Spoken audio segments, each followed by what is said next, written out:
Hey, wow, I wasn't Hello. even paying attention. You walked right in the house. Hello, preppers. Welcome, or Goshenites, I should say. Welcome to the next edition of your live stream.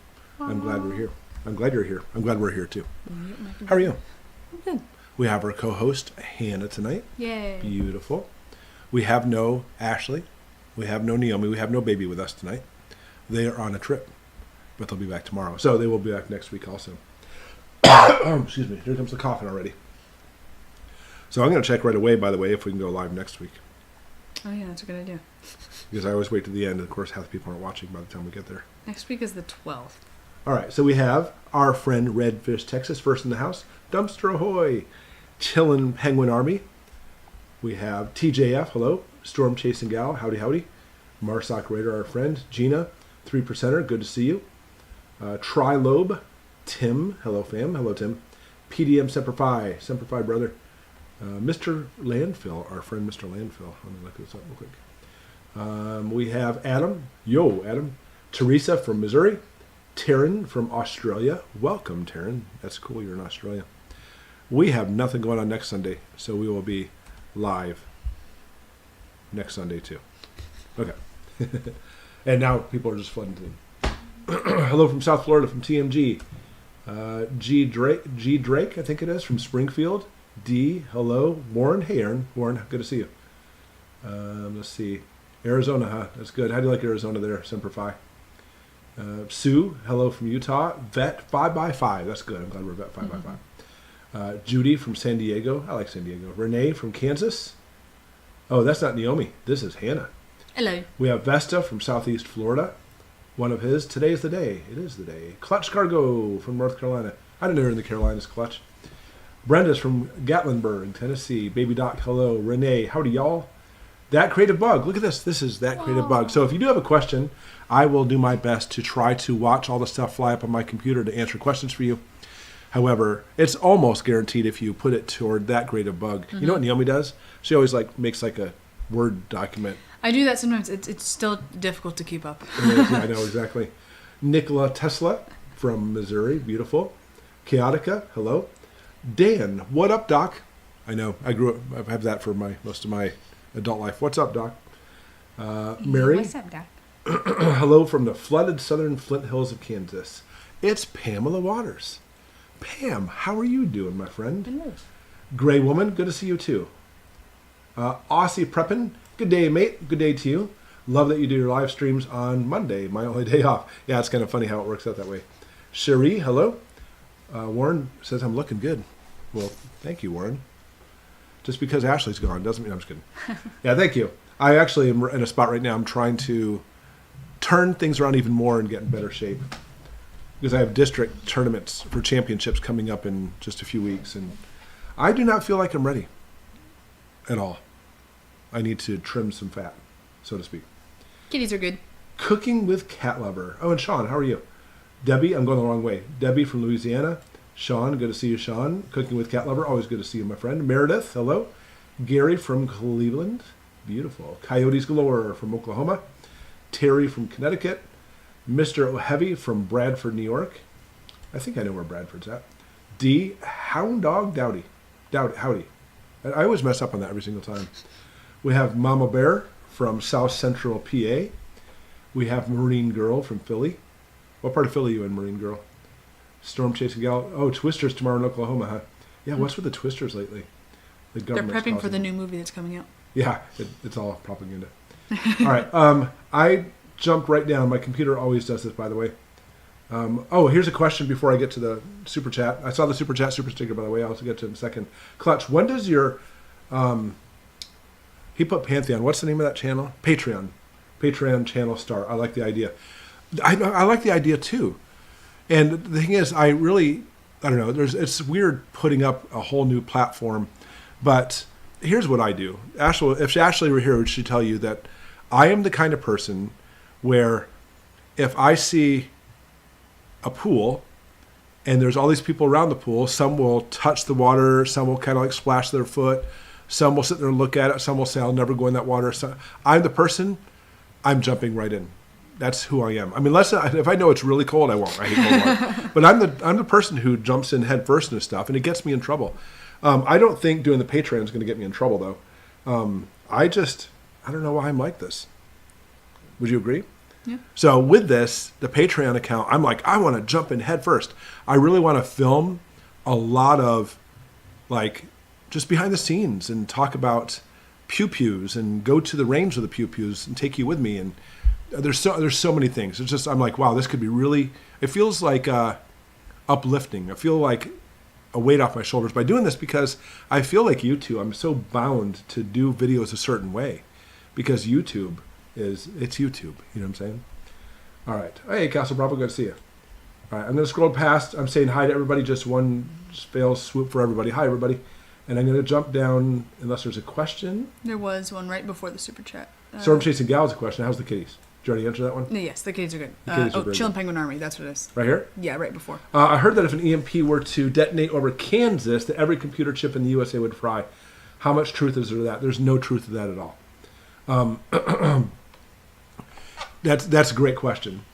When it comes to EMPs, people really have, and I'm not saying you, but people really love spreading stuff around like, and it's not true. With a high-yielding nuclear device, typically 1 to 1.2 megatons in the atmosphere, it'll still take 6 to 8 of those to fry every chip in the United States. All right, first off, not every chip will be fried. Okay, some are kettle cooked. See what I did there? If it were over Kansas, Kansas would be in trouble. So would the surrounding states. So would the East Coast grid. The East Coast grid would trip offline at the very least. Surrounding that EMP area, you're going to find some places that will not come back online again within a radius of a few hundred miles. The West Coast grid, which we're talking about the Continental Divide as the breaking point for that, and the Texas grid won't be affected at all. And then any chip that's not connected to the grid, like I have my cell phone sitting here, it's not plugged in, it's not going to get fried. Or how about this? Statistically, it's not going to get fried. Because people think that you have to have everything in a Faraday cage, and that's not true at all. The EMP sends the massive amounts of currents down the electrical lines, and that's how it gets in your house. It sneaks in through the electrical line door and fries things that way. And then since the grids are not connected, that actually even more so. But it takes, by the way, 6 to 8 EMPs to take all the grids completely offline in the United States. 6 to 8 EMPs. And that's a lot of firepower right there. Fantastic question. Okay, so here it is. Just don't. 499 Shalom for Fort Campbell. Just don't. Thank you for the super chat. I didn't realize you're at Fort Campbell. Very nice. I love military bases. I spent way too much time on them. It's kind of like stuck in my head. From Jonathan DeLong, good to see you too, my friend. $5. I'm back. Yeah, you've been out for a little bit. Get your homes in order, people. Well said. I kept talking about that this is the summer we'll start seeing things. I mean, it's not just me. History teaches us that during these election years, especially from 4 years ago election year, things were really bad and continue to get worse and worse and worse. And the thing is, this year is not going to be any different. And I think as we're seeing the occupied campuses, that is, I think, the first step heading back into what we saw 4 years ago. Their strategies are always this, by the way. They hammer, make it bad, awful. Then when things start to make it look like they're bad, they'll back off. Everything's good. And they'll back off for a certain amount of time. Then they'll wait till everything's peaceful again. Then they start hammering, hitting more and more, and we'll take it to a level beyond what they had last time. That's what they do. That's how they've always done it. And it's, of course, getting worse and worse. From Ann, hello. Any suggestions on getting water out of a deep well during crap hits the fan? Yeah, the deep well is the hard part. You could always get a Bison manual pump. They're a few $1,000s. They work very well. You can actually get a small diameter casing for it. You know, it doesn't have to be like a really big one. Like our new well is a 5-inch casing. You don't have to have anything near a 5-inch to drop a Bison manual down there. There's another company that does long or deep wells too. I can't remember the name of it. But if you have a decent casing, decent size, you can actually drop a 110 volt submersible pump down the pipe, and you can power that with a solar generator. Just keep that in mind. Like, for example, our well is 200 feet deep. Our water, we have about 50 to 60 feet of water, really good water. And so I could actually put a 110 volt pump down in there, and it's enough to get the water out. It's not going to be a lot of high pressure. So instead, I have 240 volts into the pump, which simply gives you more power to bring the water up. So that's another option too. And I literally purposely got my Mango solar generators so it would run my 240 volt pump. There's a couple things on there. All right, we have a super sticker from our friend Marvin Jacobs. Thank you for Marvin for $2. It is a pair saying cool. Did you see it? Yeah. She's like so busy over here. Everybody needs to give Hannah a round of applause for her hard work. You know what? Hold on, I've got applause on here somewhere. Give me 1 second, guys. Somebody mentioned that I should get an external mouse. I do have one, but when I move my Get you what? computer, mouse actually. Ladies and gentlemen, Right. it's Hannah. And there should have been applause coming through. All right, so let's see. From Clutch Cargo, how would you cleanse yourself if there was an EMP attack and the water got shut off? Any thoughts on showering? Oh, yeah. I mean, basically, I will tell you, it goes back to military days. You'd be amazed on how dirt and sand can clean you. I'm not saying you necessarily have to take that path, but that's why birds take dirt baths and stuff sometimes. That's one option, too. I mean, up here in Michigan, we're in the land of water, but you may not be. But and honestly, this is an old camping, backpacking trip, too. Since you're backpacking, you don't have a lot of water. Dirt and sand is what you wash your dishes in. So you have a plate, you eat off the plate, it has leftover chili. Of course, you eat chili when you're camping. And so then you, instead of actually using water to actually wash that pot and pan, you take dirt and scrub it all through, get everything out of there. Then their last step is put a little bit of water, rinse it out, and dump it, and it's good to go. Dirt does very well in cleaning things. Now, in the military, we used to use a wipe, kind of like sometimes it was like a baby wipe type thing. That's what I always have in my bags. Sometimes it's actually just a wet washcloth. You wipe yourself down, and then you give yourself a nice dose of Gold Bond powder. And I'll tell you, you feel like you just took a shower, and you smell a lot better, too. So there's a lot of things you can do. You don't necessarily have to have water to shower. You can do it like a lot of third world countries, and since they have no water at all, they'll actually bathe in the urine of cows. Do you know they do that? Ew. Because the high content of acetones, vinegar, can't remember. My brain doesn't work anymore. Actually cleans you. It's disgusting, but that's all they have since they don't have water. From Chaotica, am I pronouncing that Chaotica correctly? My mom is 82 and she has a pacemaker. It's been worrying me if an EMP will hit, will it affect her, or will she be all right? I will tell you right now, from everything I know about EMPs, I don't think you have anything to worry about for a couple reasons. Number one, the pacemaker is not connected to the grid.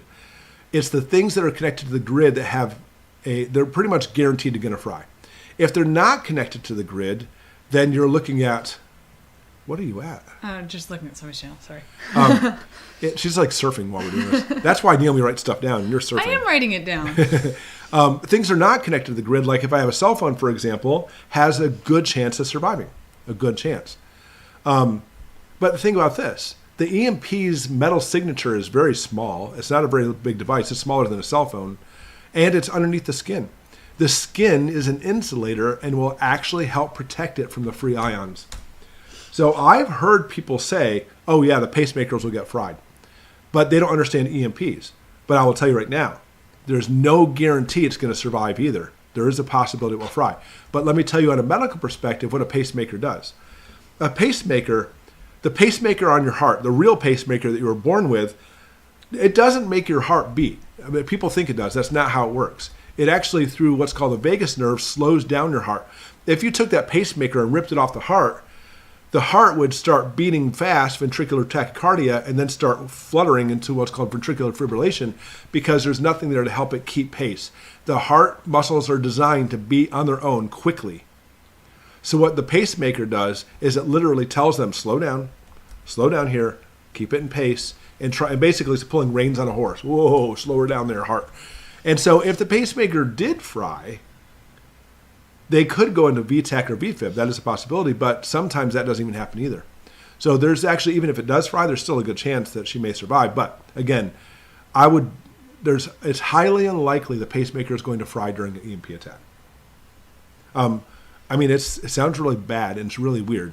If you have some kind of large Faraday cage, like a metal shed, by the way, that you keep your garden tools in, there's some people actually use those entire things as Faraday cages. If you know there's going to be a detonation, then grab her and put her in a wheelchair and take her out to the shed. And I would actually test it out ahead of time. It will actually work as a Faraday cage, so keep that kind of stuff in mind. Very good question. Thank you, Larry. Larry from Salem says, I love your videos and content. Thank you very much. I really appreciate that. Let's see. From Storm Chasing Gal. Forgot to watch your changes to Goshen. Can I talk about it? No, you had to watch the video. I'm completely just messing with you. So ultimately, here's the situation. There's a few things about this. Number one, when I put out content on YouTube, YouTube's a weird game. I don't like it, but it's just the way it is because there's so much stuff on YouTube. It's incredible how much content's on there, even just prepping and preparedness content. And if you just want to put what you want to put up there, your YouTube channel will not do well, and it very well may even just crash and burn. And I learned that a long time ago. I like making my videos this way, but when it comes to my followers, I want to put up stuff that you guys will enjoy. But it's not even that. I want to put up stuff that the AI algorithms from YouTube will basically say, hey, we should really push out this video. It's a weird, weird thing. So I could make a video on the best kind of seltzer that you need to prep, the one with caffeine. And the video is really short. It's to the point. It's good to go. Exact same video. But if I put one thumbnail that says the best prepping seltzer, and it's just basically me holding a can with a smile, it's not going to do well. But if I put on there, I don't know, that really is clickbait if I do that. If you don't drink this seltzer, you will die. Obviously that's not true, so I won't lie. But unless I put something on there that really grabs people's attention, they'll watch it, and then the AI really puts it out. I don't like that. I hate it. And I found that a lot of YouTube stuff, when it comes to prepping, it seems to be, every time I try to go deeper on a subject, I find that a lot of people, those are the videos that don't really do very well, unfortunately. And the thing is, one thing I take pride in is I truly believe that a lot of the followers on this channel are really here for prepping and preparedness. And I know that's a weird thing to say for a prepping channel, but I'm going to ask you, ready? How many prepping channels do you know that they're not there really to learn prepping? They just want to be there because it's an emotional tie to it, and they get completely upset because all these things are happening, and we'll talk about this, and look, the war is starting, and all this stuff. And they don't actually add any type of real answers to the situations. And maybe they learned, maybe those prepping channels have learned, don't put answers out there. That's not what people want. They just want to be scared. I won't do that. I may put up there the stuff that's scary, but I don't make the news. I just talk about it and talk about what's happening. And then I'll always come back and say, so this is what we have to do to prep, guys. A lot of times it's like, continue to stockpile food and water. But I'll talk about maybe you should get this, and maybe you should look at this, doing this, or maybe you should practice this. So there's things about the channel that I like about that, but some things I don't. I really would like to do things my way. I shouldn't sing the song because people will never listen to me again. And I think the Patreon account will work for that because I can also talk about pew-pews, which from the military, I'm an expert marksman in pew-pews. I will tell you though, I know some people on the channel right now who guaranteed are better than me. But it's not about that. It's about, I am a good educator. I like to teach things. But I also want to talk about things like, let's go out and look at our chickens. Let's talk about our sugar maple trees and why you can actually tap trees for syrup. We'll talk about, there's so many things that we could talk about that for some reason won't do well on YouTube, but will when it comes to a group of people who like watching it. And so that's why I'm looking at splitting the channels off. I will stress this very clearly. Goshen Prepping is not going to change. Everything you see, you could literally just keep watching Goshen Prepping every day and not even realize we have a Patreon account. The Patreon account is for those people who are more serious about this, want to go a step further. But it's funny because it was only like a week or two ago. I was like, I've got an idea. But it's gained so much traction, and people, I've had so many people say, yes, please do this, that I was kind of wondering people would say, no, don't do it. And I was kind of expecting, well, I don't think it's going to work, but I can't believe how many people are saying go for it. Yeah. That's what we're looking at anyway. All right, keep scrolling. Camos and bows. Melanie, how are you? I haven't seen you in quite a while. Let's see. Oh, yeah, you need an external mouse. Oh, yeah. That's where I'm at in the comments. I have one. You have questions? Yeah. All right, let me answer some questions before I keep scrolling. Okay. Kit says, on a scale from 1 to 100, how likely are we to have a nuclear attack? I'm a 60s child, and I'm worried about this a lot. Thank you. On a scale from, all right, so I guess the question I have for you would be we. What do you define we? Do you mean American soil, American interest, military bases, American military bases? I'm going to put it this way. What if I had a scale from 1 to 100, what do I think, first off, that we're going to have some kind of nuclear attack that's going to be hitting some kind of of our forces, maybe not on our soil. I put that in the 90s. I never put anything at 100%, but I'd say it's probably close. I think it's inevitable and it's going to happen. So that's in the 90s. How much do I think there's going to be an actual nuclear attack on mainland soil in the United States? Honestly, unless we go to all-out major thermonuclear war or we see World War III on our soil, which literally have invading forces, I put it in the 30s. I don't think people will lynch me for saying that, by the way. People are like, no, we'll definitely have it. I mean, we might. But there's a lot of things that have going for the United States. Number one is we still have the major aspect of geographic isolation. Getting a nuclear warhead into the United States is easier now with hypersonic missiles. And I know it's been proven with simply just shipping containers. Shipping containers on ships, by the way. Not shipping containers coming in through the ports.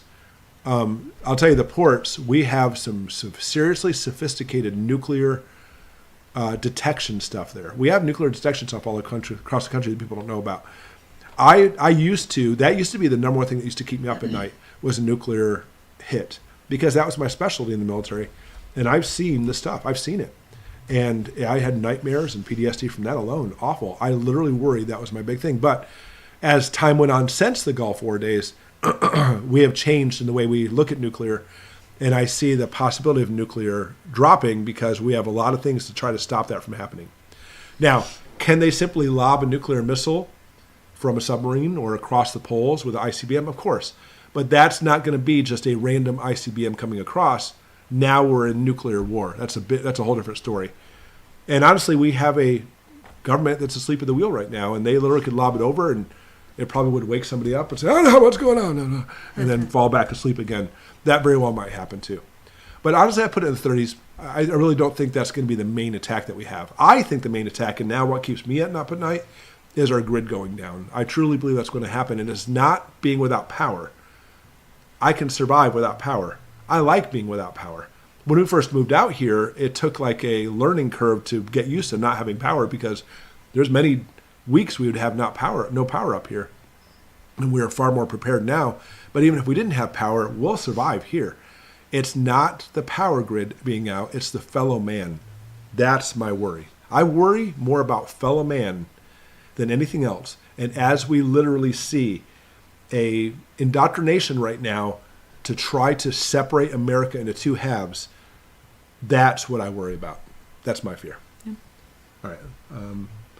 I'm going to kind of scroll down, Hannah, but if you see another question, or if you have another question for me, just shout it out. I've got lots of questions randomly. Let's see. From Kat, real quick, they're asking about an EMP. Isn't an EMP shield like a huge surge protector? It's not.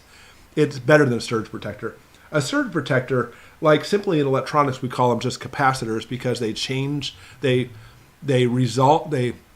the terms? There's always an electronic term for this. They counteract a massive change in current. That's what a capacitor does, and a surge protector works this way. So if you have a big surge coming through, it stops it. And a breaker does the same thing, but it actually does with heating up metal, bimetallic metal in the breaker itself. A EMP shield shunts it to ground. Basically, instead of saying, oh, look all this current, let's pop a breaker and stop it, an EMP shield says, no, there is no stopping it. Let's turn it to ground, so it sends it to ground so that way it doesn't fry your house. They work, by the way, guys. Just very clear, they do work. We're getting lost in the comments. Wait, someone said, how do you feel about a gas ran whole house generator? I think they're great. We have one of our things that we have. I always talk about diversify, I have multiple things.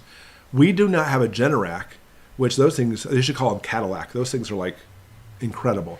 But like a Cadillac too, especially the older ones, they're big gas guzzlers. Having a Generac are fantastic. They really hit the niche in the market where they want to basically be the dominant one. So these emergency generators can turn on for your house. They're great. They're really good. I mean, they're expensive, but they're great. But they guzzle gas. They guzzle propane. That's the biggest worry about the Generacs. I have simply just a 10,000 watt gas generator. I prefer to have a gas and propane dual fuel generator, but I'm all about frugal instead of paying top dollar for stuff. That's just my personality. I get a sale, I get excited. Oh, look, I get something cheap. I got this generator from an estate auction Some farmer had it for a year or two. It was almost like new. I mean, it was amazing. It's a 10,000 watt gas generator, and it's awesome. And so I put the actual box in so I can plug it into my house and power my house. But that's one thing I have. So I'm all for it. I have one too. It's just gasoline. You're only looking at maybe a year. That's why propane would be better, because, you know, if you're like, hey, you know what, tomorrow we have scheduled, the grid's going down. Can you come up, fill my propane up today? And, you know, most people have like a 350 gallon propane tank, or maybe even a 500. It'll last quite a while for that generator. And for your Generac, that's probably what you have. That's really great. So you definitely have a heads up on me, because I don't have a propane generator. If I see one in auction, I'll pick one up. I'm all for that. But then I have the solars, though. I have the solar generators with the panels to go along with it, so that'll keep my power going and my freezers going too. But I do like them. It's just they are kind of guzzlers on the fuel. I would have a backup of your backup. Jonathan gave a $10 super chat. Says, 0 election propaganda, no signs, no TV commercials, no social ads. The end has already been written. Oh, yeah, for sure. It's always been written anyway. I always get these confused. Is it Bilderberg or WEF? I'm pretty sure it's it's the Bilderberg group. The Bilderberg group always ironically has the next winner of the election come in there and visit them. And I don't see that as coincidence. I don't believe in coincidences. So I believe it's already been planned and done anyway. Sean says, what is your number one fear? Meaning, what do you think the most likely scenario over the coming months? My biggest, I don't like even use the word fear. I rarely have fear, but my biggest concern, because I try to stay level-headed with everything, my biggest concern is the grid. That is my biggest one. I also, but we talked about that a second ago, I also have major concerns over nuclear. I don't really, surprisingly, have as many major concerns about an EMP, although that's up there. It's still there too, you know. I have a major concern about some kind of possible pandemic. A real one, by the way. I shouldn't say that. YouTube's going to flag me already. They already flagged me last Sunday. It's ridiculous. The one we had a while ago, I fear a major one. How about that? I really, because as a doctor, that's one of the biggest things that I looked at, because we are past due for one, just like we're past due for coronal mass ejection. But coronal mass ejection, my concern isn't with the coronal mass ejection as much as it is the grid going down, you know, because I don't look at the coronal mass ejection as being as much of a problem. Our grid's going down for that too. And again, all of these really come down to this. I fear civil war. I fear mass violence, because mankind is unpredictable. When they're in a predictable setting, they're usually predictable. There's always outliers. That's what we look for, by the way. If you're ever trying to defend your home or you're out in a store, look for the outliers. Look for the people who are acting differently. That's a very good way to look at it. But there's always been, since the general majority of people act this way, there's always a couple outliers. When bad things happen, the general majority of people shift, then the outliers are the level-headed ones. And these people shift and they become violent. And then when violence happens and the food doesn't come around, their ethics goes in the toilet. Their morality goes in the toilet.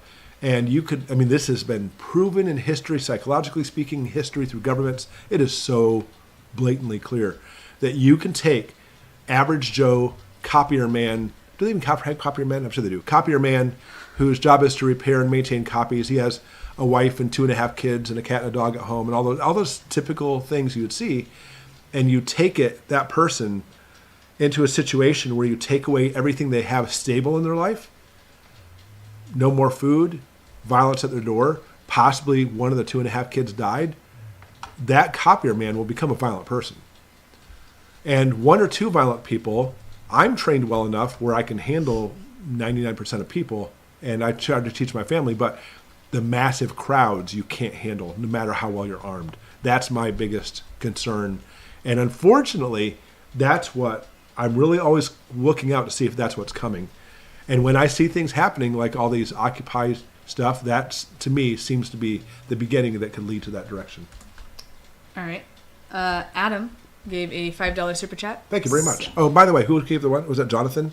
Thank you for the super chat, Jonathan. Yeah. And Adam, thank you for the super chat. I always want to say that, guys. We always appreciate it. He has a question along with this. I have a bunch of 5-gallon water jugs. If I fill them from the tap, do I still need to treat them so they stay stable for storage? It's always best you do.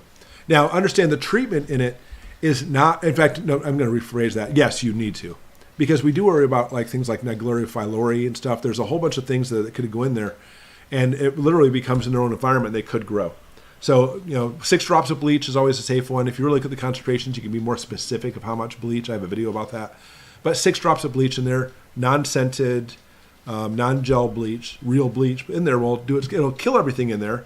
The bleach will deteriorate and evaporate quickly. So go back a month later, there's no more bleach in there per se, but since you sealed it, it killed off all the buggers in there.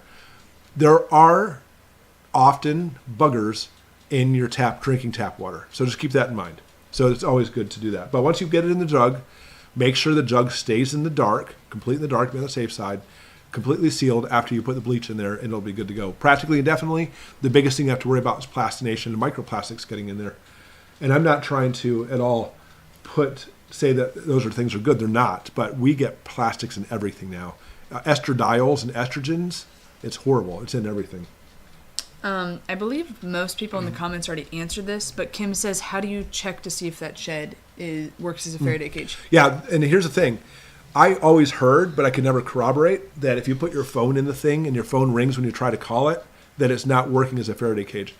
But my contact who I have in the government, and again, it sounds so made up, doesn't it? But it's not. There really is a guy I know, my contact. There's a guy I know that I've talked with, and he gave me the whole skinny of how the government deals with it and how they do it and stuff. He said, no, that's true. It really does work. That if your phone doesn't ring inside that cage, then it's a good Faraday cage. Most microwaves work well. There's some microwaves that won't, by the way. But take a metal shed, really simple, close the doors, put your phone in the middle, and then somebody else's phone, try to call it. And if it doesn't ring, I would still try a few times to be on the safe side. If it doesn't ring, it's good. Now, if it does ring, it's really simple. Just look for the holes. They usually have to be pretty big holes, by the way. The holes are not like little tiny holes like this. Won't do it. It's got to be larger holes. So if you're inside there and it's light outside and there's no light inside there, you can see where the big cracks are. Just get some metal duct tape and put over those cracks, and it should be good to go.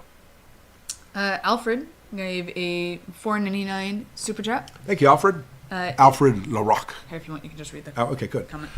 Is it worth stockpiling beanbag rounds and others less lethal, or would that be just incite more violence instead of deterring? Now, I'm not saying it's a bad thing, but I don't want you to become dependent on that, because here's what it comes down to.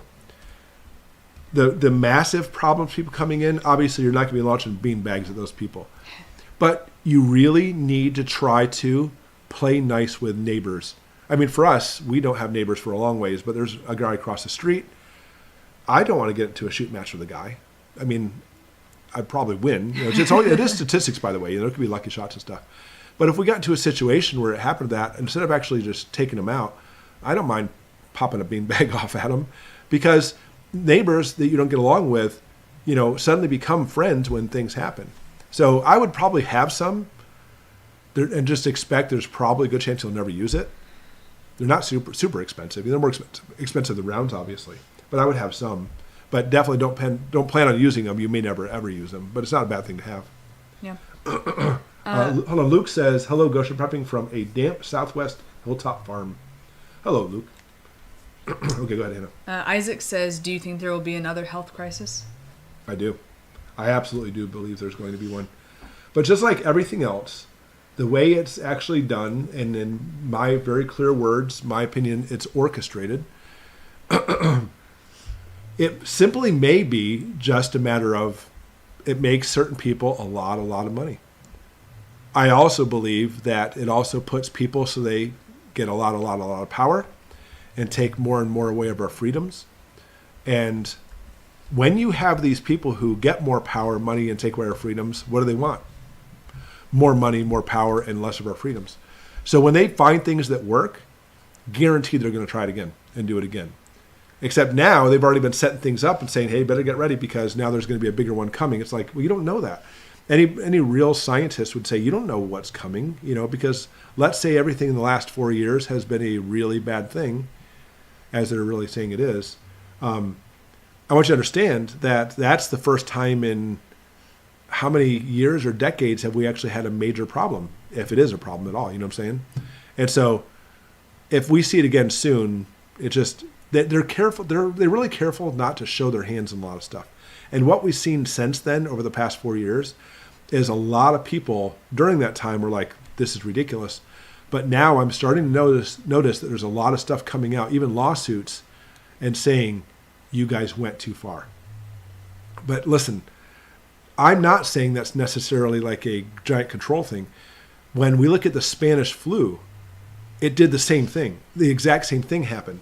There were places in the United States that required people to take 4x4 gauze, or gauze anyway, and tape it to their face during the Spanish flu. And if you got caught not wearing one, it would be a fine. And I talked about this literally as it started coming out a few years ago. And I said, just keep that in mind. And we saw a lot of the same stuff. So granted, that was 100 years, a little over 100 years passed since that. So it may be another 100 years again, but I think it's going to be sooner, if not my opinion. I don't know where to go. Do you really think it'll become a Mad Max situation where people are killing each other in the streets over a can of Spam? I do. That's my fear.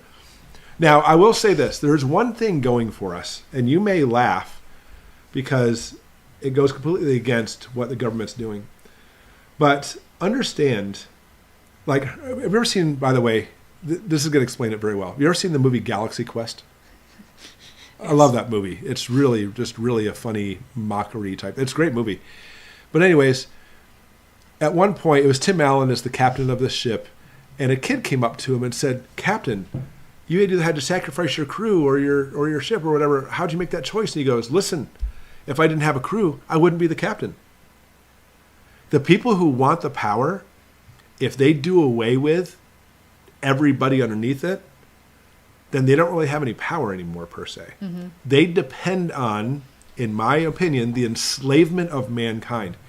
I even view, and this is just me, tinfoil hat or not, I believe the majority of people, 95% or more of Americans, are enslaved in a system where you need to go work a job. Your job, if you want to get paid better, you need to go to a college. You're expected to do that job very well, not think for a living. No, that's pretty rare. Can you repeat that task over and over again, whatever it is? And that's what they want. They want mindless automaton mules to do the work. And as we see more and more problems happening, there's no coincidence that we're seeing more and more AI vehicles and automation popping up. There will be a day that'll come, by the way, where they won't need enslavement of mankind anymore because they'll have stuff. But they will always need mankind and slaves to fix those things when they break.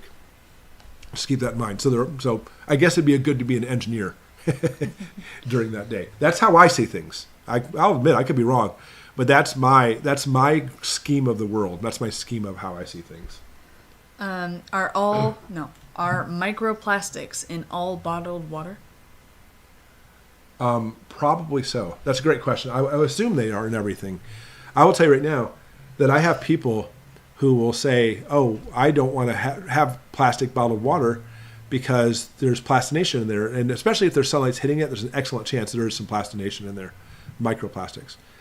But also on that same note, if you're literally using a plastic spoon at one point in your life on hot food, you're getting the microplastics there too.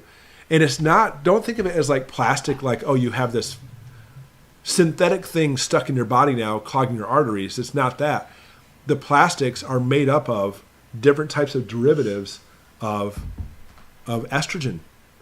And that's the whole thing is no wonder we see major changes as far as the way people are going.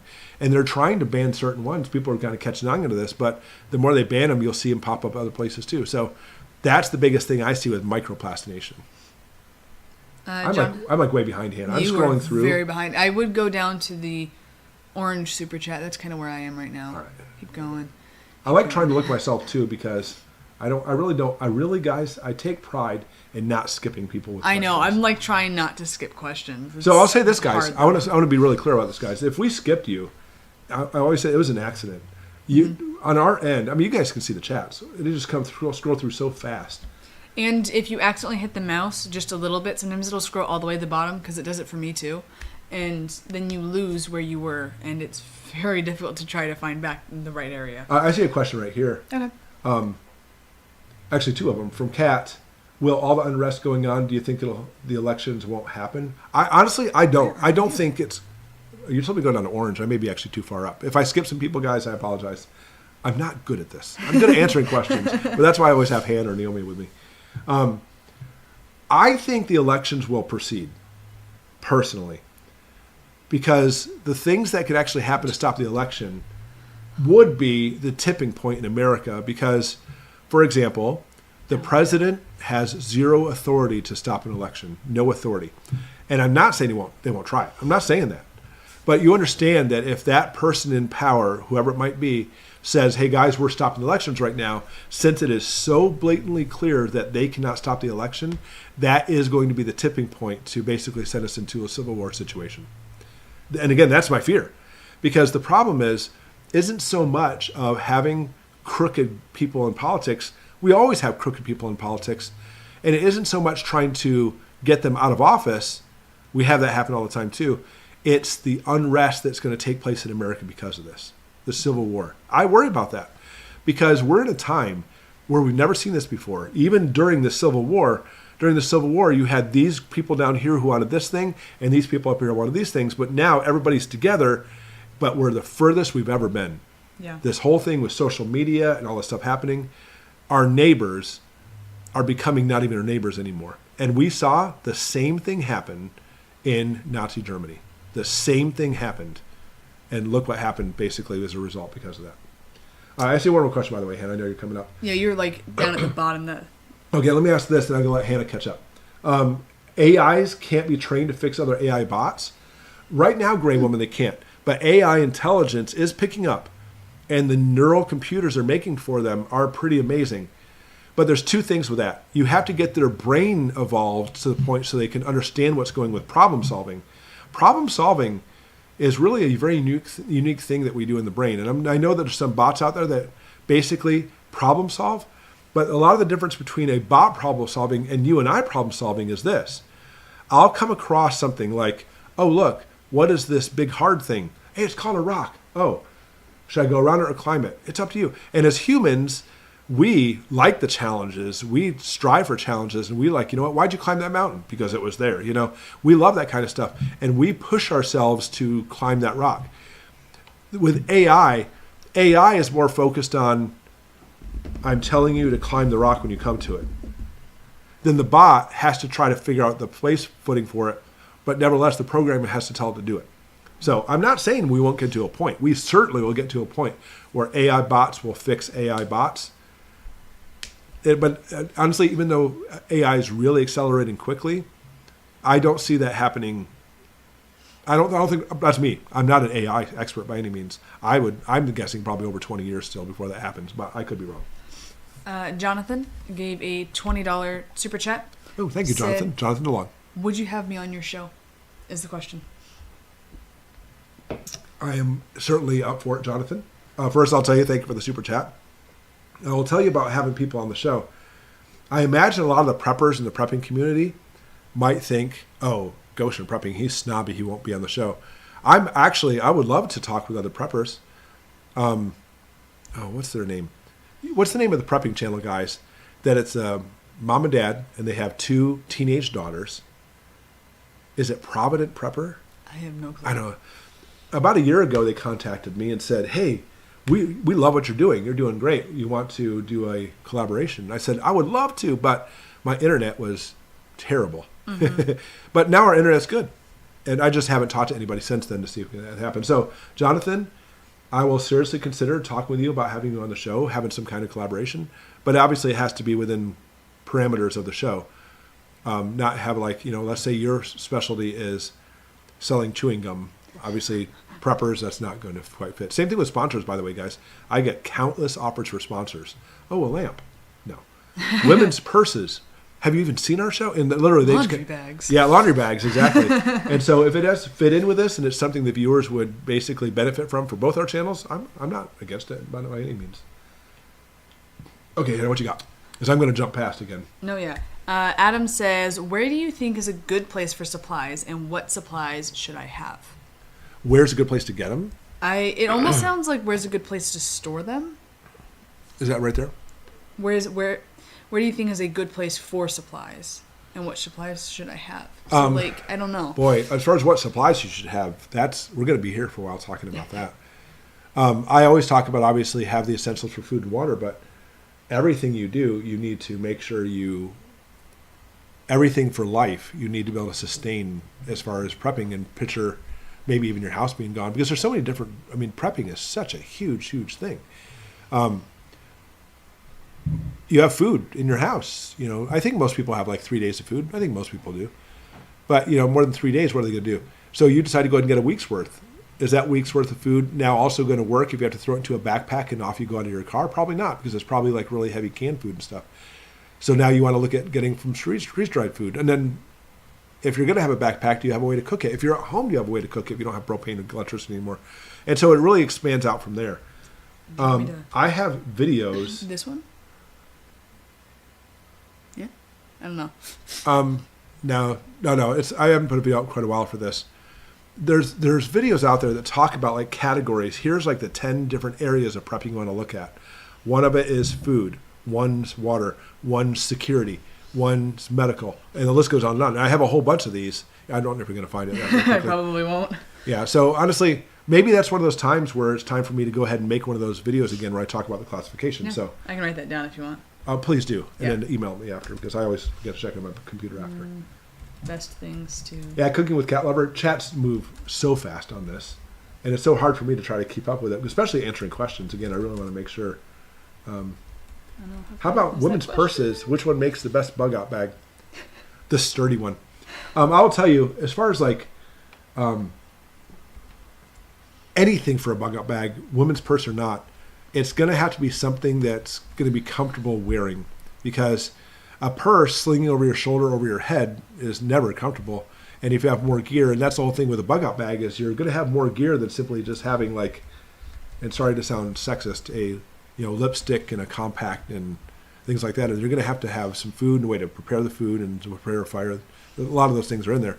And I think a purse would really get exceedingly painful trying to carry something like that. Even backpacks, if like everybody has those little book bag backpacks, like when I was in college, but you're going to have to make sure you have a waist strap for a bug out bag, or a get home bag even, and it's hopefully even a padded one too. My get home bag has a waist strap, but it's not a major one. My backpack, if I was going to bug out with it, is a major backpack, because we were always backpackers too. I love that kind of stuff. How do we communicate before a show? And I don't like chewing gum. Can you drop my email on there, Hannah? Do you have my email? Yes, I do. I'll drop my email there for you, Jonathan. Just drop me an email and say it's you, and then we'll get back and forth and talk with one another. Here it is. Oh, speaking of, did we want to... Oh, yeah. We almost forgot our sponsor stuff. So we have sponsors. Yes. Sponsors are good. They help us out. So we have, real quick, we're going to take just a quick break. You want to start in the water? Yeah. So for the last 4 live streams, we've eaten American Reserve's freeze-dried fruit. So we had strawberries, which I said were thumbs up. We had apples, which I liked. She liked them, but I was like, yeah, they're good. I'm a big apple person for that kind of food, though. The bananas were great, but I would never eat them because that's a lot of carbs. And then the peaches. I thought the peaches were good. Yeah. I don't think I got to try the peaches. Oh, we have some on the counter over there. Oh, cool. Yeah, you weren't here. From Natasha Kemp, love your channel. Question, is it true alphabet soup agencies can seize your preps during a crisis? They can seize your preps with an executive order. There's already been an executive order that allows them to do that. It's actually already been pushed through. Thank you for the super chat, by the way. Yeah. Thank you, guys. Thank you for the super chat. But yeah, they definitely can. And so I always talk about how to counteract that. And it's really simple, guys. You ready? You want to make sure nobody gets your preps? People always say, bury them. And that is true. Yeah. Just remember where you bury them. Hey, by the way, 3%er, I see your question. I'm going to get to that one next. It's where you bury them. You bury them on their property, they're going to find them. We have ground penetrating radar. We have, I'm not kidding you, satellites that can see at something like 2 or 3 feet into the ground for artificial structures. We have that. They're going to get it if they want it. So what you do is don't bury it on your property. I always say go down, let's say you drive 30 minutes out. You don't go 30 minutes, that's too far. You go a little bit out of town, or maybe just down a side road, and they're like this old woods. Somebody has this old property with woods there nobody ever uses. Go there when nobody's seen you and bury it there, because the odds of them finding it in that situation is much less likely. And if they do, you're not going to be the one held responsible for it. You're like, that's where my stuff went. I was wondering. Our dog must have taken it and buried it there. And I see one more question. Okay. Okay, 3%er. I saw a couple people talking about this. That's why I want to get to it. Fantastic question, by the way. What meds, if any we should get for tetanus if crap hits the fan? Now, when we talk about the V word and getting a tetanus shot, I don't get them. I want you to understand, and it's very, very, very, very clear that even if you get a puncture wound, which is the most likely culprit for this, for you to get that bacterium in your puncture wound, Clostridium tetani is what it's called, is highly, highly, highly unlikely. And the amount of people who, prior to getting the V, getting tetanus, we're talking about, I wish I could tell you the exact numbers, but it was something like 3 per year. It was incredibly rare. But every time you get a puncture wound now, oh, you need to get this and get the booster and stuff. That's not what we do. Now, if you happen to get tetanus, which is a bacterial infection that goes through your bloodstream, I always say, guys, I'm not your physician. Go to your doctor, get antibiotics. That's the whole point, is antibiotics will take care of it. That's the whole point of it. So we don't get that for that reason. All right, Hannah, you go for it? Yeah. All right, so she's getting the water ready. So anyways, long story short, we ran out of the fruit, the freeze-dried fruit. Here, we gotta actually open that. I'm going to bring this. Okay, so we have American Reserves survival food. In here has savory roast beef, Yes. instant white rice, black beans, pinto beans, kidney beans, Southwest style chicken, roasted chicken, stroganoff style beef. I can't wait to try that one personally. Teriyaki chicken and cheesy ground beef. So we're going to grab one. Take the first one up here. Wait, hold on. I want to see a couple choices. This one is That's a bean. kidney beans. This one is teriyaki style chicken. Sounds good to me. So I'll turn the little bucket here so you can look at it. So we're going to try this, guys. And I'm going to give you my complete, honest opinion, if it's any good. If it's back in the day like it was for MREs, I used to love them, but my taste have matured since then. I'm not a big MRE person. Hannah, we're probably going to need some scissors too, my dear. Okay. Yeah. All right, anyway, so American Reserves is always good. We have freeze-dried food. But I always tell everybody freeze-dried food is, of course, pricey, but it's good to have if you have a bug-out bag or if you have a get-home bag or something. That's the perfect way to have it. Or when you practice backpacking, etc. That's where freeze-dried food has a really good place in your life. Ooh, are we pouring all of it? Or half of it? Brent Bratton, as I see it, we're about to relive the carnage that took place at the end of the Bronze Age. That's exactly what I see, too. All? Yeah. Yeah, just pour it. Oh, there should be let's go do all of it. I took the little pack out. Okay, good. No, that's the way I see it, too, Brent. And people say, listen, we've done without electricity. Come on. I know, but we're used to it now. And they're like, oh, yeah, we lived a gregarian, or I always say gregarian, an agrarian society in the past. Ooh, it smells That's true. But getting from here to there, if you're one of those people who makes that transition, you're good to go. But they estimate, there's some studies that say 75% of people will die if we lose our grid. That's very few will say that. It's very conservative. Most of them believe. Cover for 10 minutes. Okay. Most of them believe 90% of the population will die. So getting to the agrarian society, I'm all for it. I would love to live in an agrarian society where you don't have to worry about this stuff anymore. I really am not up for having, what would it be? 35 million people would survive. So we're looking at over 300 million people will die. I'm not for that at all. I love people and mankind. And I believe that's what we have the right to be able to survive too. Ooh. Mary B says, please let me know what you think about sleeper cells here in America. Absolutely. So I 100%, I always say, guys, I kind of think they are, I'll give you percentages. I 100% believe there are sleeper cells in America just waiting to wake up. I believe we have multinationals, not even just nationals, but from different countries have sleeper cells. And I believe they're just biding their time. They're just waiting. Whoever is overseeing them is just waiting for all the chess pieces to be in place before it happens. That's how I see it. And how do you know it's bad? You ready for this?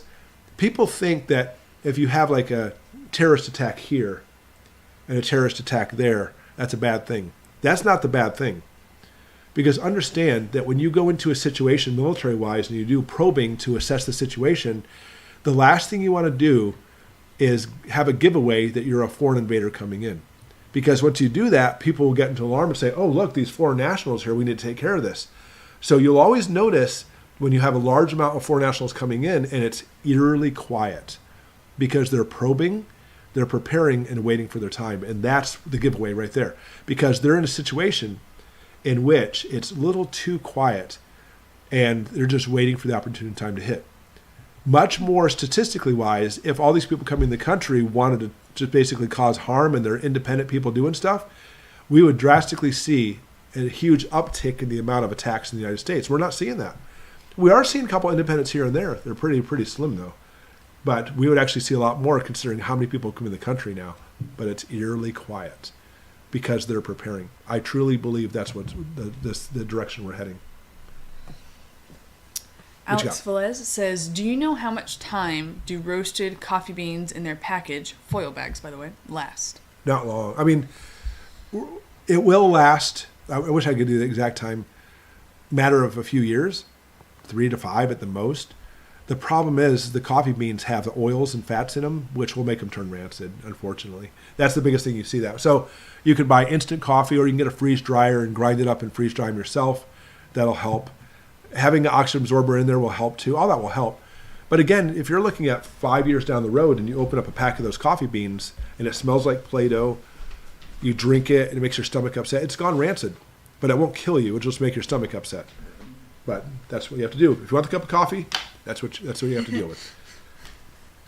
Great Woman says, I'm really struggling getting my dog's next round of vaccines. He needs them to go to groomer, daycare, etc. I know, exactly. I just worry he's being over-vaccinated. Thoughts? I agree.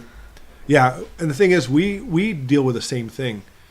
We travel the country in an RV, and there's a lot of campgrounds that require your dog to have the vaccines and stuff, and we're like, oh, I don't like that at all.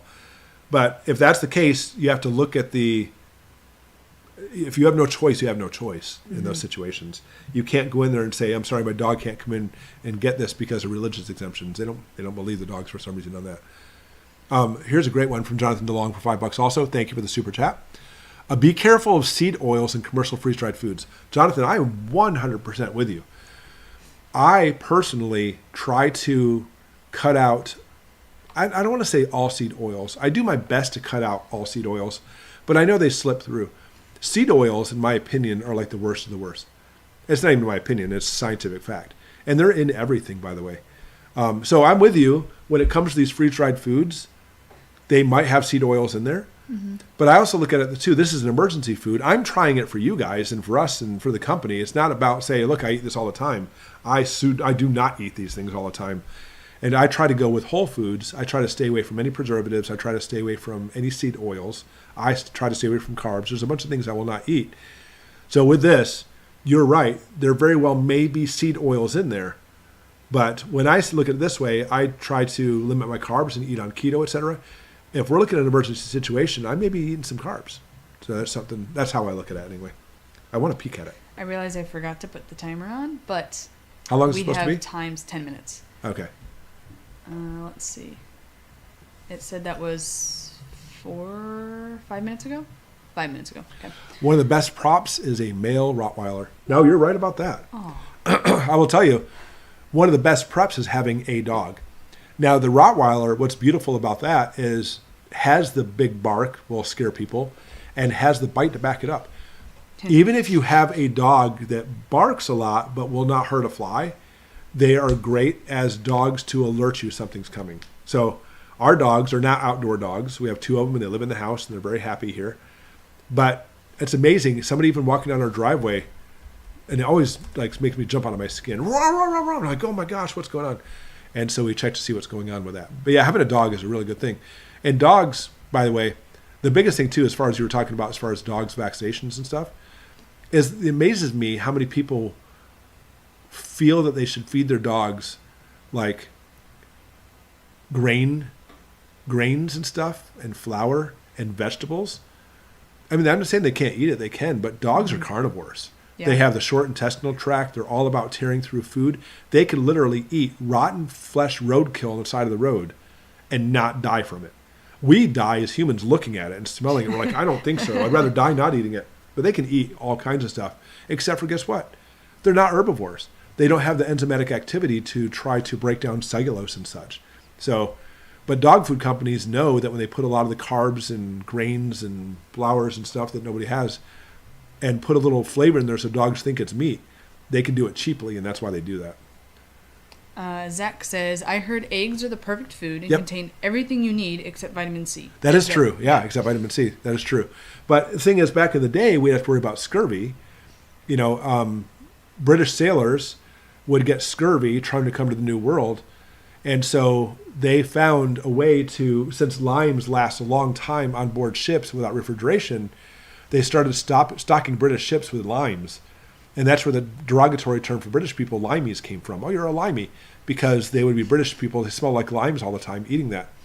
Of course, they get the vitamin C from the limes. But what's nice about modern country now is vitamin C. You can actually get it from a lot of stuff, by the way, which is nice. But vitamin C, you just get vitamin C pills and keep on it that way. So for us, we stockpile things like that. When I find a vitamin that does well, something that's actually good for us healthy-wise, I don't buy one. I'll buy a case of it. And then I'll still buy it for our family, but then keep the case and rotate the stocks through. That's what we do.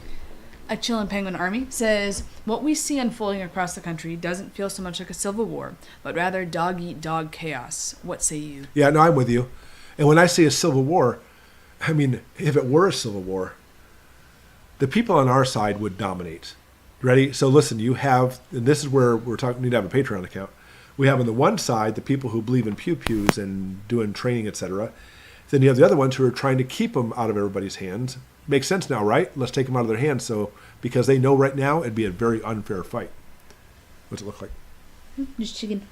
Yeah, so when I say a civil war, I do mean that we're looking at a civil war that is very lopsided, by the way. We have a very small few who are the loudest, most immature, trying to change everybody else's viewpoints on stuff. I don't know the percentage. I really don't even know exactly where to start. Maybe 10%.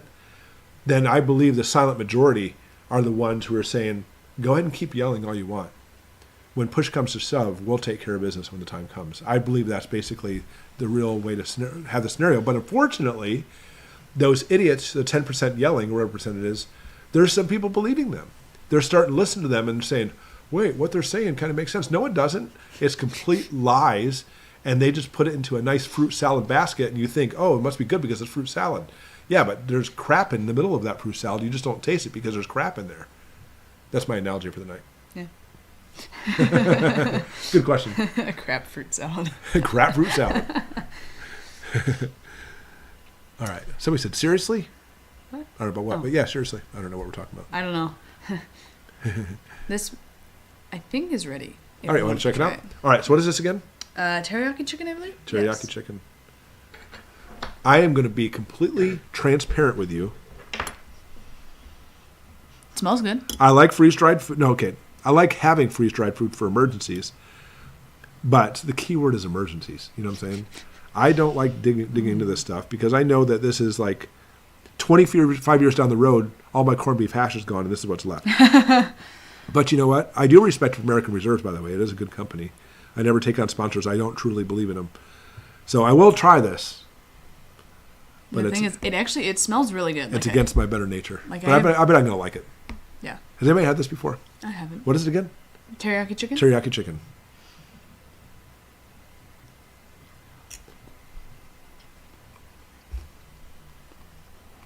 It needs to, Soak a little more? yeah, needs Yep. to soak a little more. The All right. flavoring, though. All right, so let me describe to you. It needs to reconstitute more. The chicken is, I would give it, on the freeze-dried foods chicken scale, I would give it 90%. Yeah. Because I've had some freeze-dried chicken before. You can tell it's the bottom of the barrel chicken and it's rubbery. This was actually not bad. Mm-hmm. I mean, I'll give it 90%. The flavor, all right, I love teriyaki chicken, by the way. It is a keto thing. It's beautiful. I love teriyaki chicken. And when I have teriyaki chicken, it's like bursting in teriyaki flavor. Mm-hmm. This has a very subtle teriyaki flavor. Yeah. I would agree with that. But the flavor is good. So, we're looking at a 2 thumbs up scale. I'm going to give it 2 thumbs up. I would too. Yeah, I give it 2 thumbs up. It's I still, if it was like a scale from 0 to 100, I would not give it 100%.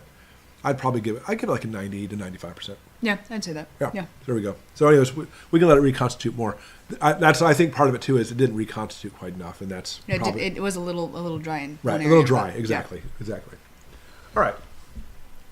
Clutch Cargo says, is there a way to tell if contrails are commercial trail or military? I've been seeing an awful lot in North Carolina. It's very difficult to tell because what we're looking at is what's called the dew point in the atmosphere.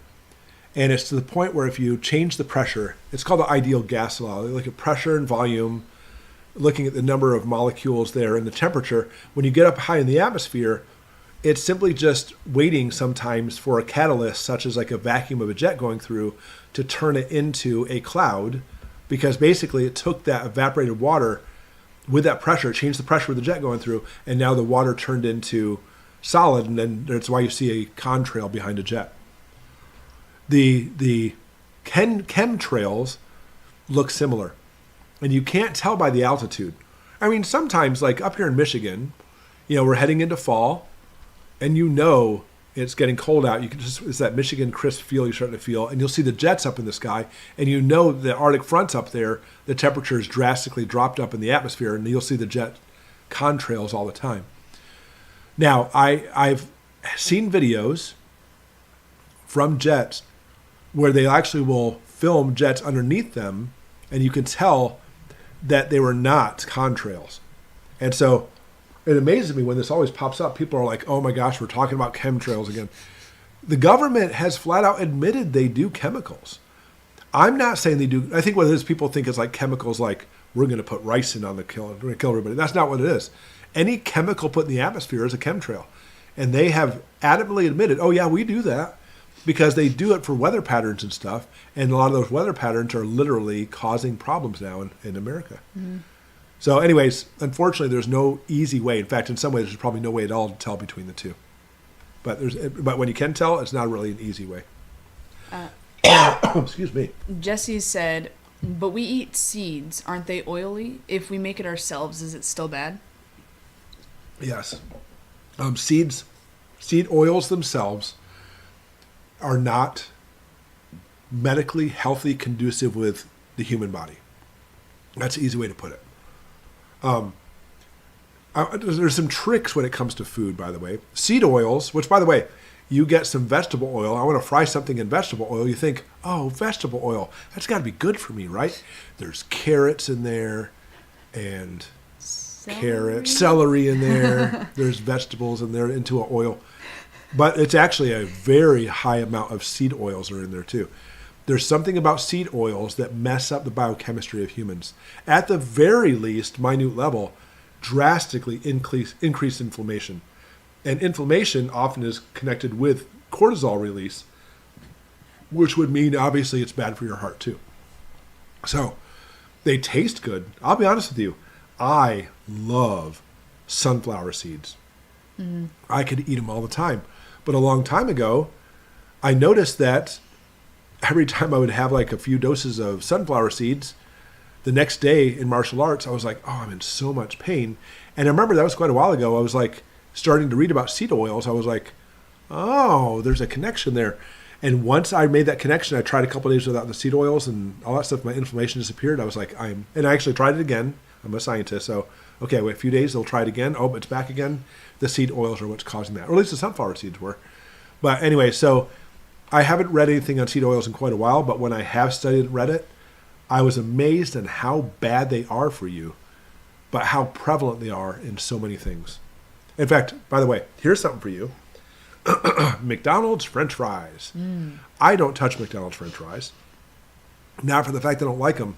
I love those things, but those things are, for over 50 years, McDonald's would fry their French fries, which I'm not a big potato eater anyway. I love potatoes, but it's not good for you. It's a nightshade plant. It's also bad for inflammation and stuff too. But I don't eat fries. It's not part of keto and stuff. But when I did eat McDonald's fries, I was eating them and I was like, these are delicious. I bet they're really bad for me.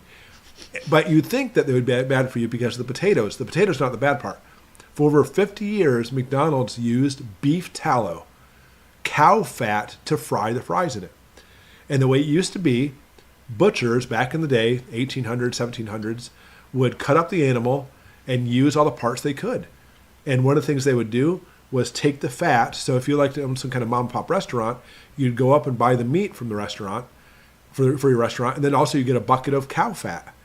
You would take the cow fat back to your restaurant, and that became the deep fat fryer. You would fry up a lot of stuff in there. And people say, oh, that must have been bad for you. No, it wasn't, because you're actually eating cow meat, which is really good for you, by the way. People say it's not. Back then it was really good for you being grass-fed. Today it's not. And then the beef tallow, which is the fat, is actually good for you. It's really amazing. Even beef bone broth is really good for you. But something happened in just the past few years. We know it happened. People became self-conscious, like, oh, I would like to eat McDonald's fries, and oh, that's the much more humane thing to do rather than eating a cow, so I'm going to have some French fries at McDonald's. And oh, and you fry them in vegetable oil, right? No, we don't. We fry them up in cow fat. What? And people came up in arms, so McDonald's, without making a big stink about it, secretly changed their ingredients. I just read this a couple years ago, and now they fry them up in seed oils. So the fries have become like a ridiculously bad death trap now, even worse than they were before. When you actually had those potatoes fried up in beef fat, they were incredibly good for you compared to what they are now. I'm not saying they're good for you, but they're better for you at that time. Brenda says, came in late. What company were you taste testing? Oh, what is it called? American Reserves. I shouldn't say what's it called because they'll be like, we're sponsoring you. So American Reserves. I always talk about when it comes to sponsors, I don't take on sponsors unless I absolutely believe in their product. And I've actually had sponsors where they'll say, we'll send you a sample of the products, and I'll get it, and I'll say, I am not representing you on the channel. I've told them that before. I always try to put stuff that will help you. American Reserves has some really good stuff. They actually have Faraday cage stuff now. Oh, really? Yeah. Neat. And so they keep in contact with me. They just send me stuff, and we just talk on occasion. And I was just telling them, I was like, honestly, I think some of that Faraday cage stuff might be kind of cool. But anyways, they have some cool, they have EMP shield there. That's good.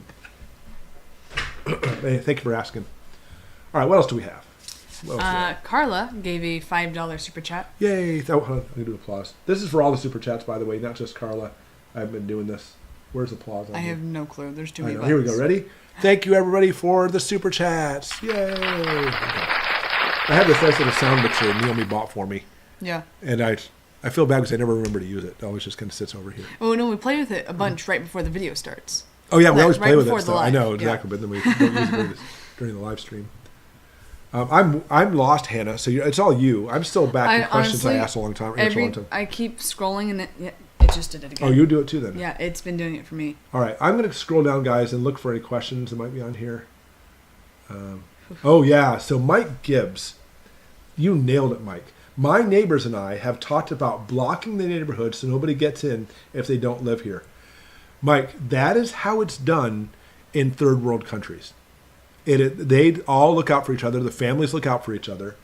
And even if they have a third world country where there's a leader or even kind of like a corrupt leader, the corrupt leader and the army will often not go into the neighborhoods because they simply just don't want to have a firefight. And they'll be like, you know what? Let them do their thing and we'll do our thing.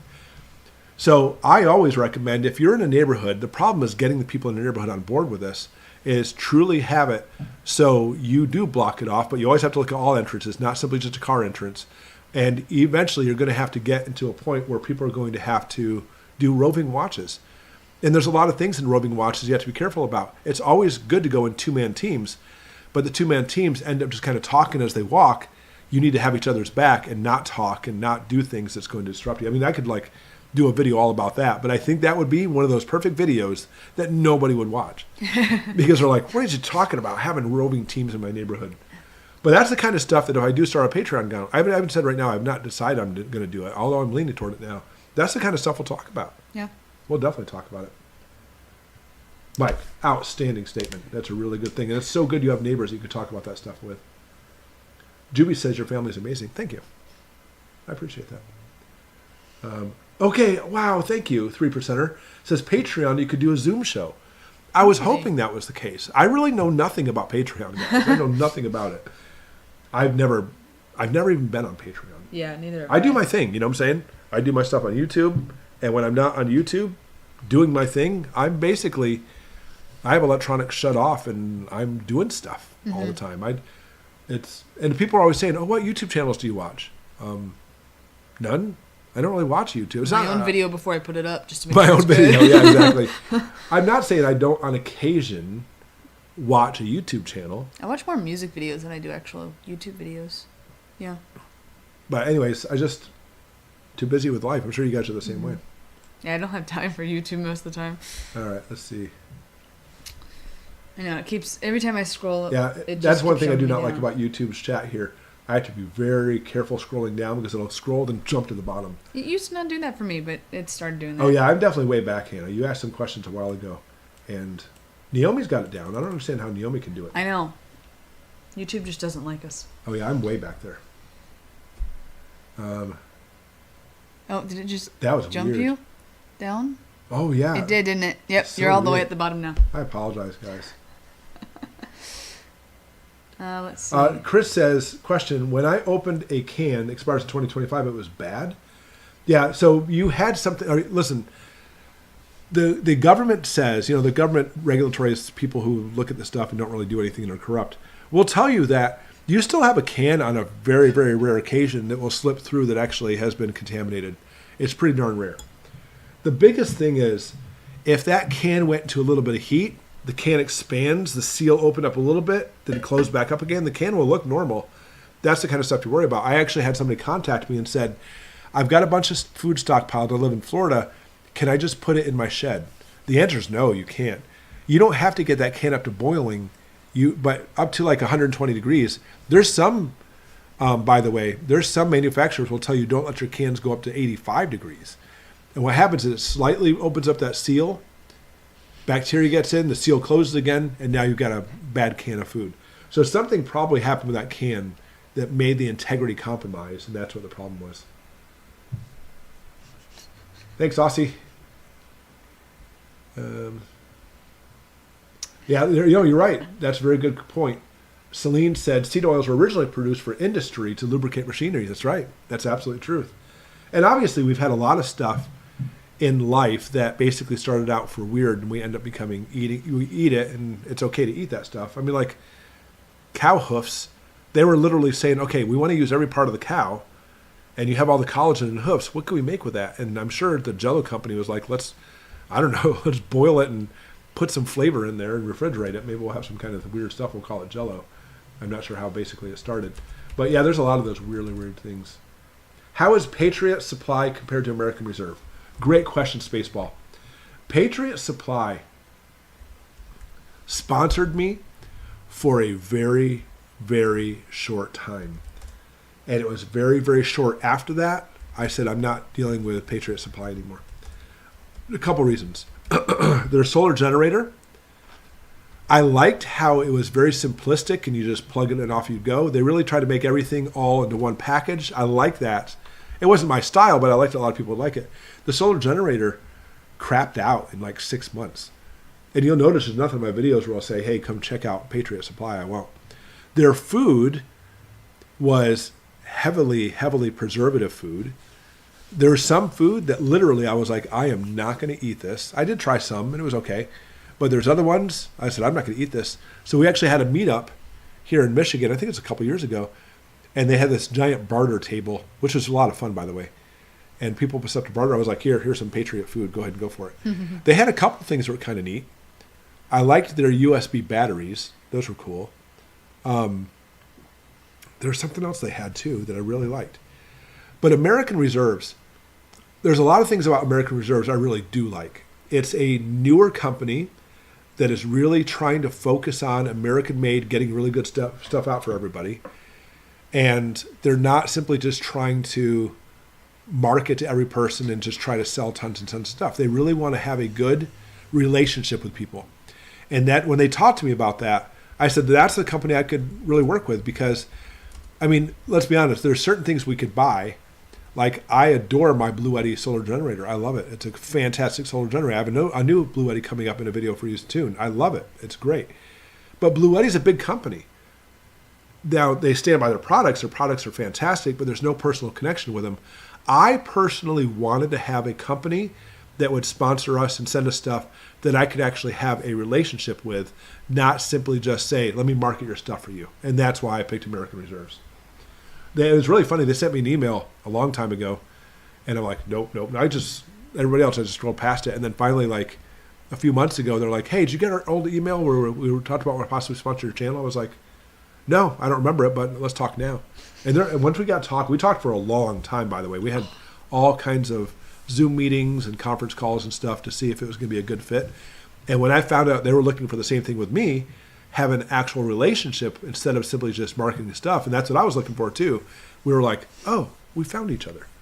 That's literally how I felt when I found American Reserves. I really like that company. Let's see.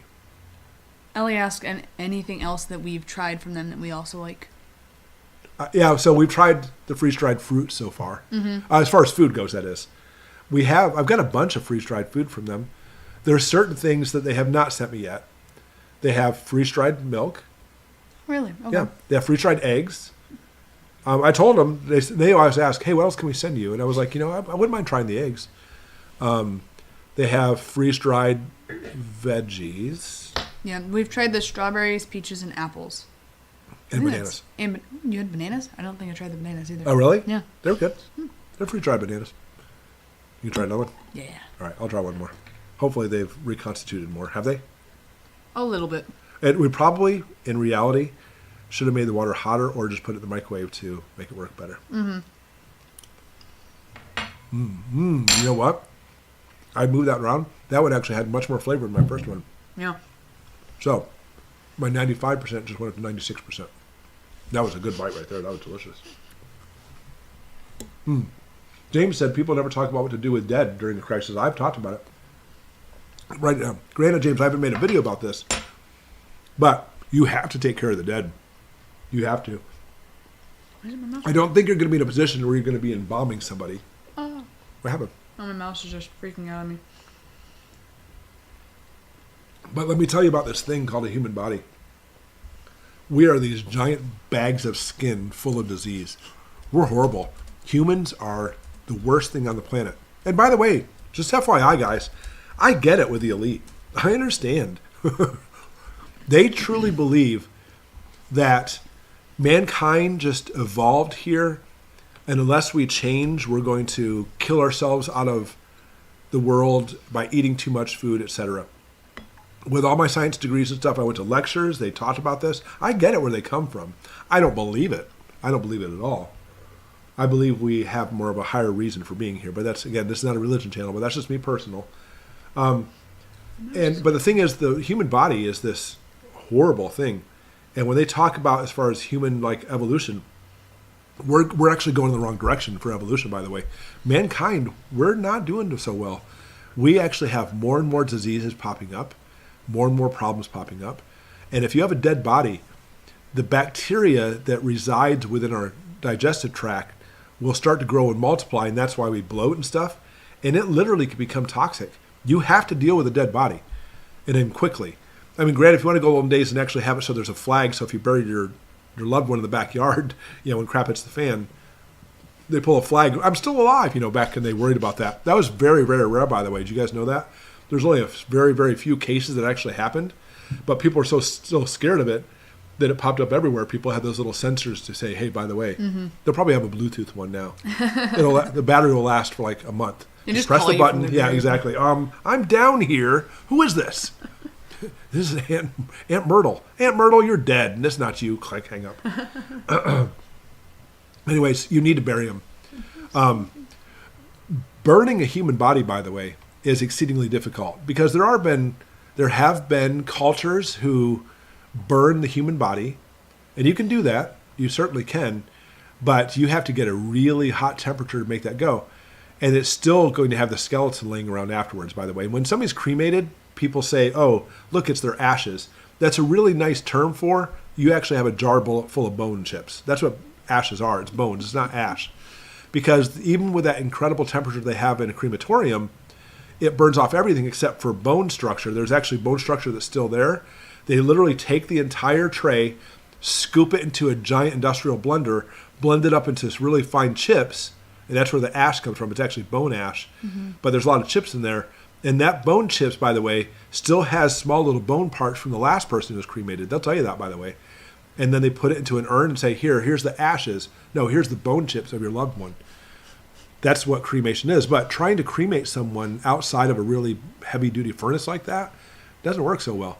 Burying is really the good way to go. So you have to bury someone to put them below the frost line, which is problematic because if they die in the winter, we have a big problem. Because the frost line will eventually start pushing their body back up again. Shallow graves tend to do that kind of thing. And if you have it during the wintertime, you're going to have to keep the body frozen because you're not going to be digging in the ground very easily in the middle of the wintertime, especially up here in Michigan. Mm-hmm. And then things start thawing outside, you better get into the ground faster with that thaw before the person starts thawing out. But I would actually take the person and wrap them up in plastic and try to seal it up as much as possible. And you can do things like cover the entire body up with sawdust and stuff that'll actually help eliminate a little bit of the odors if it comes through. But burying really is the way to go. Jonathan gave a $5 super chat. Thank you, Jonathan. It says the best solution is Harvest Right freeze dryer. Yes, it is. Beef, fruit, spaghetti, etc. I really want to try spaghetti now. That sounds interesting. I know. Yeah, so we have our Harvest Right freeze dryer, and we love it, by the way. And I'm so busy with videos. I was just talking to Ashley, and she's always saying, "What can I do on the channel to help you out a little bit?" And of course, she can't do that. I mean, she can edit, by the way, which amazes me. But I do the editing, and she helps me with planning sometimes. Let's talk about this. But it really is me doing the channel. And she helps a little bit. I told her the other day, I was like, Ashley, if you really want to help with the channel, I'll film it, I'll edit and stuff. Why don't you start doing some more freeze-dried videos? Because we freeze-dry, we just don't film it. Mm-hmm. And she's like, that's what I got. Huh. Yeah. That sounds suspiciously like, maybe. But anyways, I actually would like to start putting more freeze-dried videos up. They won't be the main videos that come out at 6 p.m. every day. That'll be a regular video, but maybe like on certain days you'll have a video come out at noon of us freeze-drying spaghetti. Yeah. Yeah. I mean, I love that. Actually, one of the next things I'm going to freeze-dry is some tomato paste. Okay, cool. That's my next freeze-drying thing is tomato paste. Redfish, Texas. This is probably a long time ago, Redfish. Mountain House beef stew is really good. Yeah, Mountain House really has some good stuff. And it just jumped down. We have a lot of diversity of weird stuff. If I see something I've never seen it before, but it's on sale, I'm a sale junkie. I'll buy it and add it to my stash. That's what I do. I'm all about sales. Hey, Brenda. Better late than never. We're actually only going to stay a few more minutes, Brenda, but at least you stopped in Sorry. to say hi. Let's see. Saved by the Bell. They attached a rope to the deceased fingers connected to a bell in the cemetery. Oh, yeah, right. That's what it was. Exactly. Saved by the Bell. I was thinking... I'm trying to think of the TV show. Yeah, the TV show. I was trying to think of something clever. I was going to say that's what... I can't remember their names. I don't know. I've literally seen like half an episode. A lot of people say that it'd actually be great to have freeze-dried videos. Okay, yeah. All right, so I'll start doing that. I've actually had people, they say they like to see canning videos, too. Yeah. We love canning. We're all about... Honestly, I'm going to admit, I am not a big dehydrator. We have a couple dehydrators, and we use them sometimes. It's fun, but it always fails for me, so that's what I don't like. Well, the biggest thing is, once we have the freeze dryer, I'm like, I'd rather do that than dehydrating now. Yeah, it's fun to work with the I haven't used our dehydrators in a while. I read one time that a human carcass wouldn't pass a USDA inspection. No, it would not, Mike. Yeah, the human body really is a nasty, nasty, nasty thing.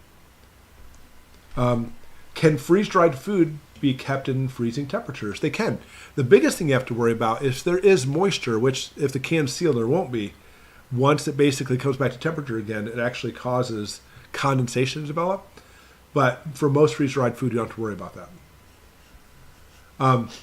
Is there a big jump in electric bill when using freeze dryer? Ohio Farm Girl, we did not notice a jump in our electric bill. We did not notice. I have talked to people who said they did, but I think what they do is they really pay attention to the electric bill. We're just energy hogs in this family. For me, I'm the one that pays the bills. The electric bill pops up and I'm like, oh, that's high, and I pay it, and I just don't even look at what we used. I'm terrible about it. I would like to make it so maybe I should monitor it better. I should be a better steward of my electricity here, but I'm not. I'll admit I'm terrible at it. So people use electricity all the time. Our family is notorious for leaving the basement lights on. Notorious. Yes, so annoying. And so I admit that is a flaw in our household. We're not good with energy, with electricity, that is. But, we're good because we haven't had a good blackout here in a few months, I think. Yeah, actually, it's been quite a while. But we used to get blackouts where we'd have no power for a couple weeks. We used to have that. That saved on our energy bill. Right, yeah, you would think it would. But I remember one time we didn't have power for 2.5 weeks or something like that. And when I got the bill the next month, I was like, it's still the same bloody bill. I was like, what's going on here? And they're like, because it averaged out. I was like, don't you lie to me. You're making stuff up. That's how I remember that. I could have swore they were just came up with a random number and keep the money for themselves. I have no idea. All right.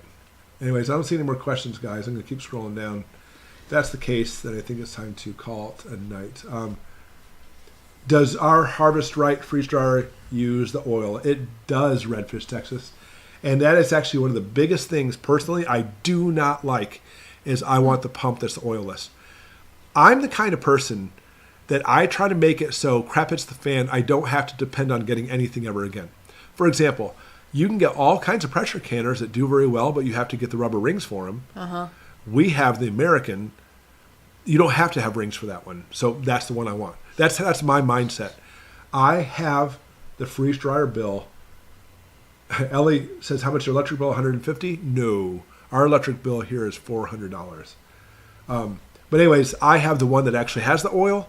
Maybe it's time to talk to Harvest Right and say, hey, would you mind sending me the new one? Yeah. Without the oil, and I'll do a video on both of them for you. Maybe I'll do that because I show the benefits of both. I don't like having the one with oil. I do not like that at all. How long does dehydrated food last in mason jars with oxygen absorber?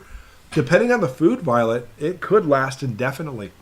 The biggest thing is being freeze-dried food, the water is life. You have any water in there, it could cause bacteria to grow. The oxygen absorber simply makes it safe so it takes out the oxygen so the aerobic bacteria can't grow. So if you actually do it the right way, it could last for life if that's the case. I just had a new thing pop up. Carla, for $2, Naomi needs to do a class on how to keep up with messages. So Carla, either A, that was derogatory, because this is not Naomi, unless you mean it we know it's not Naomi, Hannah's doing great. Naomi, who's not here, needs to be able to keep up as good as you. I'm not sure. No, I think it's probably, I need a lesson on it. Yeah. Which, my actual mouse just stopped working, won't let me actually scroll on here now, and I don't. No, it won't let me scroll now. Yeah, guys, for on your end, guys, I've been on other people's live streams. Your end's easy. You just sit there and watch the new things pop up. We try to scroll slowly so we read all of them. And then as soon as you touch the mouse, the whole thing, it scrolls right to the end. We're like, stop it. And then my mouse just stops working, so then I can't scroll unless I have to manually. Yeah, Phil says, how you liking the newsletters? Keep them coming. I'm really enjoying the newsletters. I like it. I kind of wonder if I was going to like it. I love to write anyway. Mm-hmm. And so, and it's really funny because when I was writing this newsletter this last week, I started writing about something. I was like, this is great. Next thing I know, I was writing a book. I said, this will make a good video for the channel. So I'm not going to put it in the newsletter. So I copied it and put it somewhere else. Okay, maybe I'll write about this. Started writing and did it again. I was like, this is too big for the book newsletter again. So I did come up with some new videos for the channel accidentally. Yeah, you're right. The down arrow works. Thank you. Okay, thank you, great one. I don't think she's being mean either. I don't think so either. Let's see. All right, I don't see any of the questions on here, but that could be because I jumped to the very bottom. I know, it keeps, yeah. All right, anyways, guys, I really appreciate being here. Live stream was fun tonight. I really enjoyed it. Yeah. And look, I made it over an hour and a half, and I'm not blubbering like I am sometimes. It must be the chicken. Must be the chicken. See, there we go. Another thing with chicken. That's good, M. Burton. You bought one of those. They're actually fantastic units. Hannah, does your laptop have a touch screen? No. She's actually using the touch pad, but not the touch screen. No. Yeah. All right, guys. Yeah, so you like the newsletters? I'm glad you do.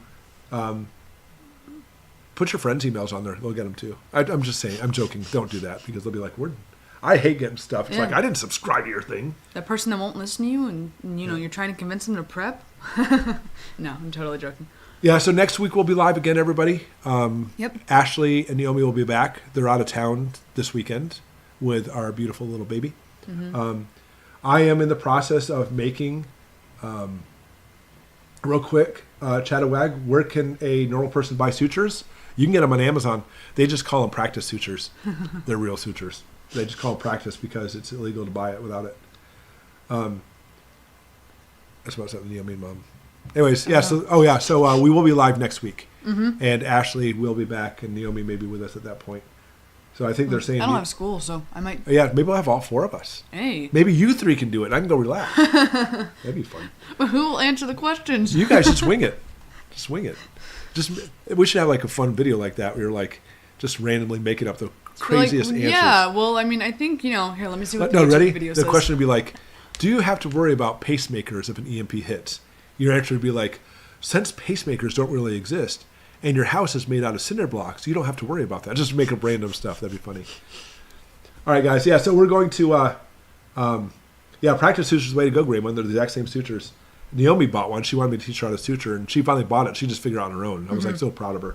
So she came up and said, Dad, how's this one look? I said, you need to keep practicing. But then she did, and her last one she did, it looked fantastic. Yeah. I was like, good job. And you can see them side by side. It's like, that one's scary. That one looks pretty good.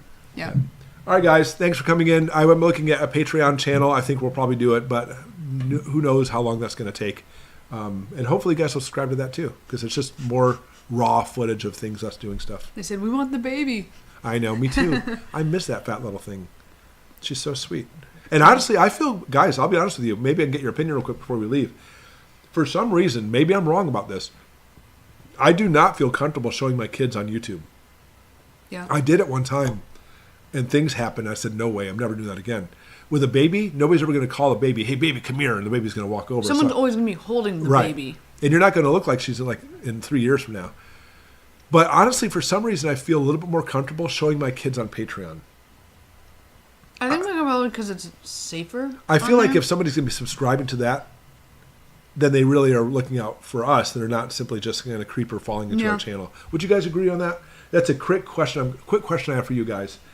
Would you guys feel more comfortable if it were your kids? Yeah. Showing your kids on Patreon? Certainly not on YouTube. I don't feel comfortable with that at all anymore. So we'll look at that real quick and then we'll be out. Check your mouse battery, Hannah.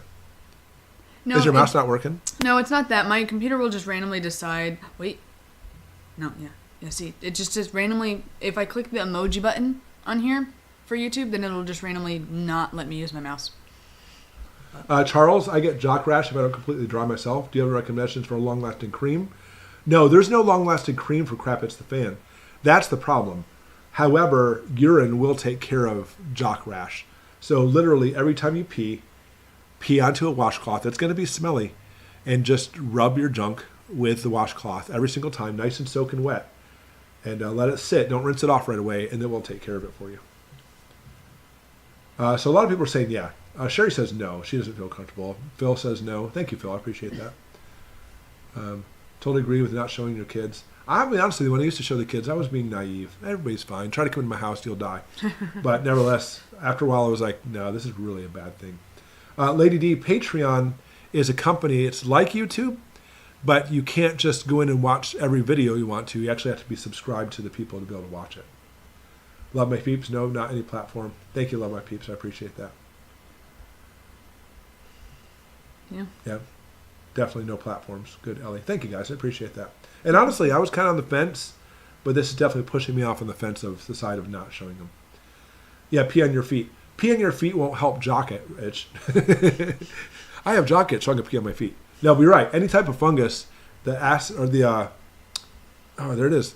Ending the video too. I can't remember what acid's in there. Basically, will kill golden showers. We're going to end with that. It was fantastic. All right, guys, we're going to call it night. I'm going to laugh about that one as I go to bed. You guys, thanks for coming in. We'll have a regular video out tomorrow. Of course we will. And we will be live next weekend too. And we'll keep you posted as far as Patreon. It's not going to be this week. It's probably going to be a couple weeks, but we'll be working on that. Thanks to our sponsors, American Reserves. We appreciate your tasty teriyaki chicken. Yeah. Thank you, Hannah. I have to pause this.